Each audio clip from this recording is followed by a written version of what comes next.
Morning, everyone. How's everybody today?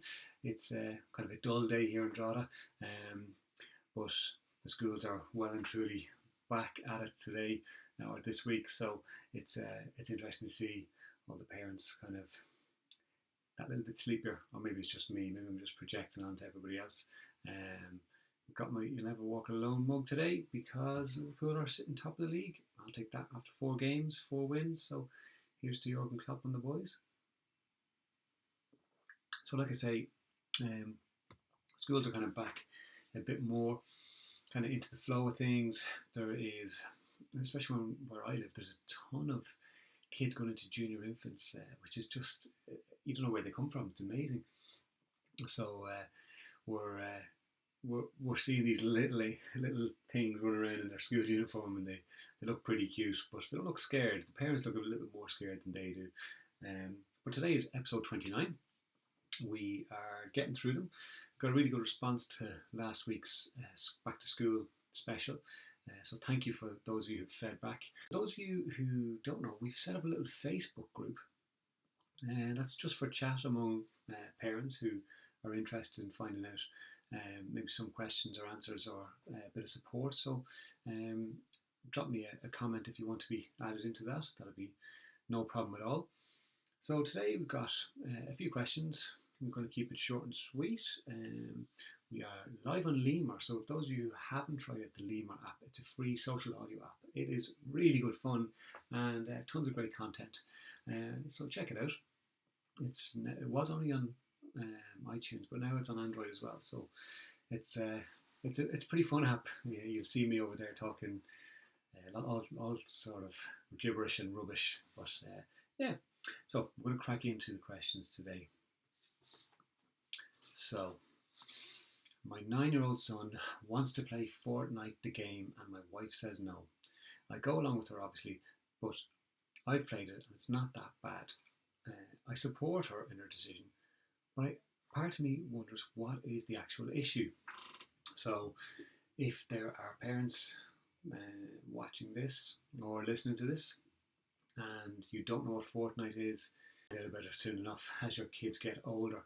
I suppose essentially it's a computer game that kids play online, and they go around, typical computer game, boom boom boom, shooting people up and collecting the winnings. So this was an interesting one to get because a lot of the time people will ask me, but how do I stop my kids from playing these online games, or how do I control their activity online and stuff? And a question from someone saying, I actually don't think it's that bad for my child to play this game. So, it kind of, I don't see what the issue is. And it brings up a fair point because it's funny, we all talk about things and what we should do and what we shouldn't do as parents. And yet, a huge part of the population will actually allow their kids to do these things. So, those parents who tons of parents will say, don't give your kids a phone until they're going to secondary school. They don't need it. But yet, thousands and thousands of kids have phones in primary school. Parents will talk about, not letting the kids play online games because of all the dangers and all that kind of stuff. And yet, thousands and thousands and thousands of parents actually allow their kids to play it. So, we're saying one thing, but our actions are actually doing something else. So, look, it's not about Fortnite per se. It's like, let's just put that to the side. It's not this actual specific game, because there's always the game, there's always the TV show, there's always the device, whatever it is. There's always that thing that's going to upset parents or upset people or worry people. So it's not about Fortnite. It's more about how your children react when they play the game. So if you've got a 9 or a 10-year-old and they're playing the game for 15, 20 minutes, half an hour, who knows, and they are actually, you're seeing a change in their behaviour after a certain time playing the game, well then that's something you have to try and moderate as a parent, because that's your job. So it's about helping your kids to regulate. Look, if you are playing this game and getting overexcited or aggressive or feeling frustrated, it's time to come off. We need to look at the time. So you're teaching them to regulate body their body's way of showing them that they're getting frustrated or emotional or whatever it might be. So it's important that we actually get them to learn that. So in some ways it can be a good thing for your kids to play these games so that they can start to recognize that, okay, well, this is when I need to stop. So 20 minutes of playing this game, and after that I am literally losing it. So I'll only play for 20 minutes. Now, that's in an ideal world that they'll turn around and see that themselves, and you're probably going to have to regulate that yourself more so. But I would definitely look at, there's an age restriction on these games for a reason. And for years, lots of parents would say, it's only a game. So they'd get their kids games that were 18 rated or 16 plus rated and kind of go, it's just a game. But yet they wouldn't let their kids watch an 18s movie because they're worried about the content. And the content is pretty similar. So the themes are pretty similar. So there would be adult themes. If there's a game over 18, there's adult themes involved. There's things that you don't necessarily, well, you may not be worried about your kids playing, but can they process it? Can they actually get to grips with this is just a game, that this is just something that, is meant to be a bit of fun or a bit of distraction. It's not meant to be something bigger. It's not meant to be something that they can actually deal with and cope with, and how that causes their interactions with their friends to change. So I would say take on board the age restriction for a reason, that it's there. It's the exact same with social media as well. There is a reason that there's restrictions on social media age, because kids aren't able to process what they're talking about. And a lot of the kids I get brought to me who are suffering from anxiety are doing so because they're overwhelmed by the amount of information and bad news, I suppose, so to speak, that they actually see and experience online. The other side of playing an online game is that your children have access to people that they don't know have access to your children. So you wouldn't drop your kids off in a shopping centre or in a town that they don't know anyone and leave them there. And this is pretty similar, allowing them to go online and where there's no restrictions around who they can communicate with or who they can play with. Then you're allowing them to go off and explore a world, even though it's an online world, where you have no control or knowledge over who they're interacting with. And that is the danger. It's not, or that is the concern, I suppose. Okay, so the reality is the majority of people that they're going to come across are going to be kids the same age who are doing the same thing. That's reality.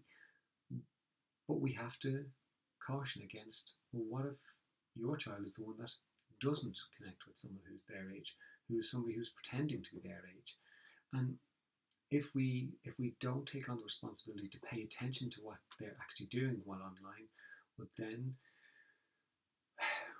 we're increasing the risk of them getting exploited or taken advantage of. And it doesn't even have to be like physically, that their online presence can be taken advantage of, and then the impact of that. So if they give passwords to friends or whatever, and then somebody goes on and we all laugh and joke about people putting up statuses on other people's social media accounts because it's funny when they're adults, but that can have a bigger impact on a child where they don't know how to deal with the fact that someone went up and said something with somebody else and that caused an argument or disagreement, and they don't know how to deal with that. So we got to keep thinking about what are they able for and what are they not able for.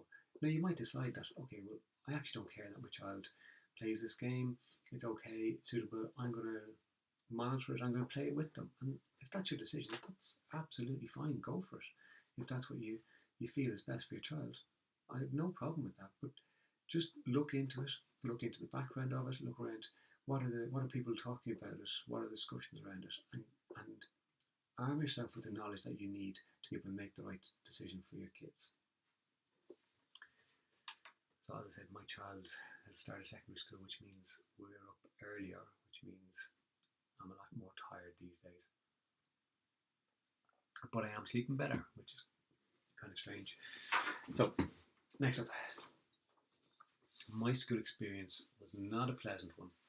I'm worried that with my child getting older, I'll struggle with the homework, and I really don't want to pass on my anxiety around school to my child. and see her look at school as something negative? How can I support her to relax a bit when it comes to schoolwork? So there's a few things I kind of want to touch on here. First of all, your experience was your experience, and it doesn't mean your child will have the same experience. Even though she may struggle, she may not have the exact same experience as you. School has changed an awful lot, even in the last 5 years, I think. So I work a lot with schools, and for a long time, look at the school setup, the school structure is based on something that's 300 years old, and we're still expecting children to sit down, be quiet, read and learn, and off you go. But that's not the reality. But there's definitely been a shift in the last 5 or 6 years I've seen, where schools are starting to recognise that we need to actually work with where the child is at, because it's better for everybody.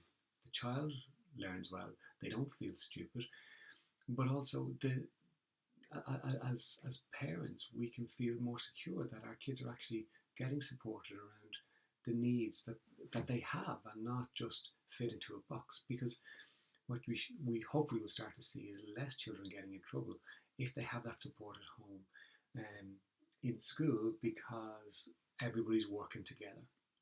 And one thing I would always say is, when it comes to schools and dealing with schools, is to really look at the positives and try and work with the school from a positive perspective, and be open to kind of suggestion, but also don't be afraid to give your own suggestions of what you know works at home for your child, which may be of benefit to the school or your teacher, your child's teacher. The other thing is, if you're doing homework with your kids now, you're going to learn as they get older. So you can, you can research things. Like, thankfully, we have Google. We have search engines, and we can search it. But if we don't know how to do something, there is 100% going to be a video or an explanation online that will let us know how to do it. And then we can sit down with our kids, and something we really struggled with, algebra, whatever it might be, it's okay to go and look it up and try and get a little tutorial when the kids are at school around how to do algebra. It might help you when it comes to sitting down with them. It doesn't mean you're going to get it right, but it also means that you're exploring it together. And it's okay to not have the answers for your kids. That's another thing parents really seem to struggle with, is not knowing that it's okay to say, I have to do this, but what we'll do is we'll get out the laptop or the phone, whatever, and we'll look it up, and we'll see if we can figure out how to do it together. That's absolutely okay. It's all right for your kids to know that you don't know everything, because you don't know everything. The other thing is, if you are really struggling or worried about a particular subject that your child is going to be taking, can you look up to do a course in it, a basic course? Again, there's tons of courses, loads of free courses that you could possibly look at doing that will bring you up to speed or get you slightly ahead of where your child is at in that particular subject. You're learning, they're learning, and it means that you're not constantly having to grab the laptop and go online and see if you can actually figure out the answer. So I hope that's of some sort of help. It's it's daunting when you're sitting down with kids, because especially if it's been a significant gap since you were in school, and like you said, your experience of school was really, really difficult or not enjoyable, that can put us off, and straight away we're on the back foot. Like most parents I speak to, and I've been there myself, where you walk into a principal's office and you feel like a 6-year-old child who's got in trouble for no reason, for absolutely no reason whatsoever, but you feel that sense of, oh my God, I'm in the principal's office, and it's slightly overwhelming. And sometimes that doesn't leave us. It might stay with us for a very long time. But just trust yourself that you can figure it out. And if you're not quite sure, go and find out. Okay.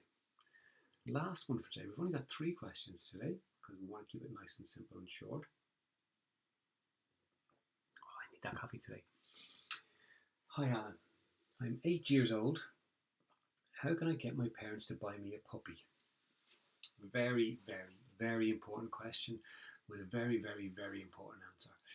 So what I would do is I'd start to talk about puppies an awful lot, and I would talk about how important having pets and being responsible for the pets is, and that you would definitely walk the dog all the time, and then you would definitely clean up all the poo, and then I would start to look at pictures. So keep searching pictures of different dogs that you like, and then hone in on the one that you'd really like, or one or two you'd really like, and just get those pictures printed out, and I put them all over your bedroom walls and everything. And then what I do is start to talk. It's coming close to Christmas. I'd start to mention Christmas. Christmas is coming, or a birthday's coming, or whatever it might be. And although we don't want, pets aren't just for Christmas, they are for life. But just keep tapping away at your parents, talking about the puppy, talking about how much it would mean to you, how important it is to you. And then let them know that when it comes to Christmas or your birthday, that the only thing that's going to make you happy, that's going to stop that one little tear going down the side of your face, is seeing that puppy jumping all over the place and weeing all over the floor and pooing all over the floor and crying at night and keeping everyone awake. That's the only thing that's going to keep you happy. Let me know how you get on. That's it for today, guys. Nice, short and sweet. I hope you all have a wonderful week, and I will speak to you next